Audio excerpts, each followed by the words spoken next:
So I talk a lot about childhood in podcasts that I'm on. I'll talk about it a bit more on this platform as time goes by. It's a big part of my presentations, but I don't ever want everybody to think that when I talk about childhood that it's all some sort of traumatic experience that we've all had to recover from, and that because of childhood trauma, you are who you are today, right? Because some people out there who watch this or who have been in crisis, they didn't have what they would consider to be a traumatic childhood, or maybe it just straight up was not traumatic. It was a really good childhood, right? Now, for me personally, growing up, my childhood played a huge part in my life and what I did and who I ended up and how I learn and do things now. And that was all because of the situation in my family home. So just because you didn't have a traumatic childhood or there was something in your childhood that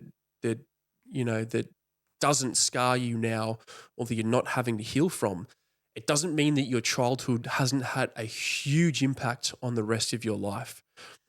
Because in that first 8 years of your life, in the most formative years of your physical, mental, and emotional development, that was all built during childhood, right? Whether it was traumatic or not, whether you remember or not, whether you've got issues from then or not, everything about you was built from that foundation of your childhood. So everything you know about the world was learned back then and has just been built on gradually since then.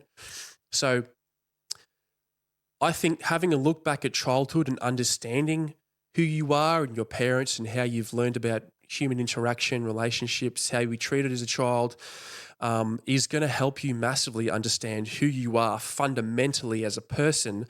And that's going to give you some of the best tools that you can use when it comes to doing things like psychology or even just understanding some of the patterns and behaviors and emotions that you experience right now that are going to help you get out of this place and get you to a better place.